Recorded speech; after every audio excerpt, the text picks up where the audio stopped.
back to Holistically Healthy TV. I'm your host, Jim Burdumy, and today I'm going to be showing you how to make your own hair products. This is so simple, so cost effective, and it works really, really well. So what we're going to be making today is homemade pomade.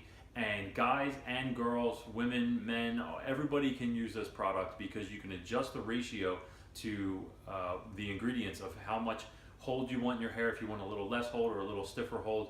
And so I'm going to show you how to do that, and you're only going to be using 4 ingredients to make this, and it's super simple. Probably only takes about 10 minutes total. The whole video is not going to be 10 minutes long, at least I hope not, but we're going to get into the ingredients right now. So I already got the double boiler going, the water is boiling, I got my bowl ready to go, and we're going to put all the ingredients in here. So what we're going to start off with is a 1/4 cup of coconut oil, and so I buy the organic stuff from Costco, and it's unrefined organic coconut oil, really good. And again, you're going to be using a 1/4 cup of that. And I got a plastic spoon here because you know, once it starts to harden, it'll kind of stick to your utensils. So if you could just use plastic utensils, that would be best. And metal is actually really good because when you start running under the hot water, it'll help to kind of melt everything later on. But it can be a little bit messy, but it's worth it. Okay, beeswax. So I had to order this on Amazon, but I got these little pellets of beeswax, and we're going to use 2 tablespoons of the beeswax. I've actually been wanting to make this for a really long time now, and I've just been needing the time to do the video, but as you can see with the hat on, I didn't really feel like doing my hair, and I've been needing something to put in my hair. So we're going to do 2 tablespoons of the beeswax pellets, and you can use a bar, you can use anything you want to if you get a big enough bar, or I was even using candles before, beeswax candles. You can just cut the candle down and do it that way. All right, so we got 1/4 cup of coconut oil, we got the beeswax. Now we're going to take our tablespoon and we're going to do a tablespoon. I'm going to use extra virgin olive oil. You can use any kind of carrier oil that you want to. You can use almond oil, you can use grapeseed oil. I'm just choosing to do, I had some almond oil before, and now I'm actually just choosing to use some extra virgin olive oil. Okay, and then essential oils. So the essential oils that I'm using today, I've never tried this combination, but I'm going to use tea tree oil. And I'm going to use this little blend called Chakra Cleanse from certifiedaromatherapist.com. I highly recommend them to check them out if you're looking for any high quality essential oils. They're all organic, really good quality. So that's certified-aromatherapist.com. Check them out. Okay, so got this all ready to go, and I'm not really going to count too much. Just turn it upside down. 1, 2, 3, 4, 5, and you can always add more if you want to. And so this is the ratio that we're doing right now. We're going to see what the consistency is. I've tried multiple ratios for different oils and beeswax and things like that. So we're going to see how this one goes. This is pretty consistent with the last one that I did, but it's been a while because the last time I made this, it was probably, I mean, it was, I don't know, 4, 5, maybe even 6 months ago. So this stuff lasts a really long time, and I would use in my hair. And one of the things I really like about this one is only got 4 ingredients, right?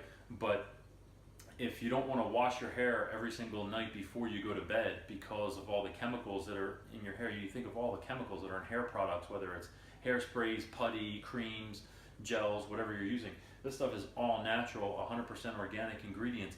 You don't have to wash your hair right before you go to bed because remember, if anything is on your skin, you're absorbing 60% of whatever is in that. It's being absorbed into your body, into the bloodstream, and it has to be detoxified by the body. And so that's not really good news when you have chemicals in there and dyes and things like that that are really, really harmful. So this is melting pretty nicely. I'm going to let this melt, and I'm going to go grab the container that I'm going to use, and we'll be right back. All right, so we're back, and it's only been about another 2 minutes, and this is already completely incorporated. So we're actually just going to turn off the heat for the water, and this is just a double boiler system that I kind of had set up. So you just have a pot with some water in it, again, a metal bowl. I went and got a container.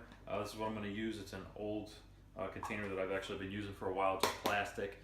You can buy metal tins, whether it's on Amazon or the Container Store. We have one of those near us. I've also seen people use online Altoid containers. They said the empty Altoid tins are really good to use for this kind of stuff. So get creative with it. Anything that's plastic or metal tin or something like that, that's fine. So now make sure that you use some kind of oven mitt, because this bowl is going to be pretty hot, and we're basically just going to remove it from the heat. And so what I'm going to do to test the consistency is I'm just going to let it completely cool, because what I've done in the past is I've let it cool. I've poured it into here, and it was so hard I wasn't able to get any out. And so what I had to do basically was scoop it all out and put it back into a double broiler and melt it all down again and get it a different consistency. And one of the things I was doing before is I was actually whipping it. I was using a hand mixer, and I would whip it, so it would get a better consistency and a better texture that way, but it would just create such a mess. So I'm trying to figure out a way, and I think the ratio was a little off because it hardened way too much. So if I have to whip this one, we will, but otherwise what I'm going to do is I'm going to let it fully cool in here. And it's already, you can already see it in the bottom, it's already starting to cool a little bit, and you can see that it's getting a nice yellow color, a nice hardened yellow color. And once it fully cools, if I can see that it's actually a good consistency, then I'll melt it back down, but I don't have to re-dirty the bowl again, right? Because I cleaned it the last time, I'll have to re-clean it this time. You'll melt it back down, then I'll pour it back in here, and I'll know it's going to be a good consistency. If it's too hard, what you would want to do is add just a little bit more coconut oil, and I would probably do a tablespoon at a time. Just add a little bit more coconut oil, or you can add a little bit of olive oil or sweet almond oil or whatever other carrier oil that you were using.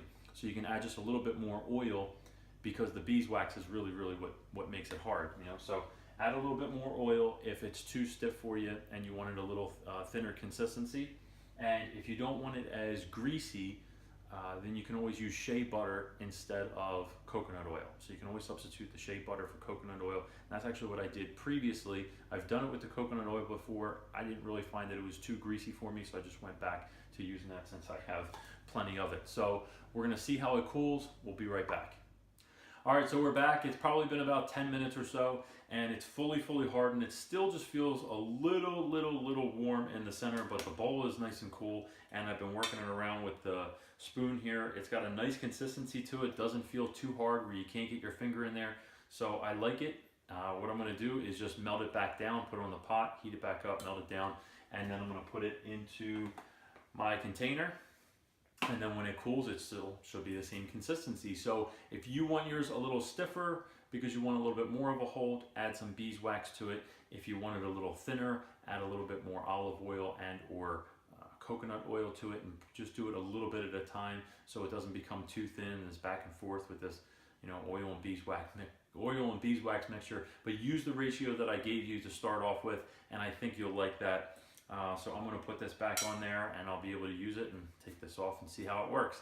So if this was helpful for you, please give it a thumbs up. If you really liked it and you want to continue to see more, please subscribe below, so this way you get alerts as to when a new video comes out. I really appreciate your support. And of course, as always, if you ever have any questions or comments, leave them in the comments below. I'd be happy to get back to your questions. So keep watching, because together, you and I are getting healthier every day.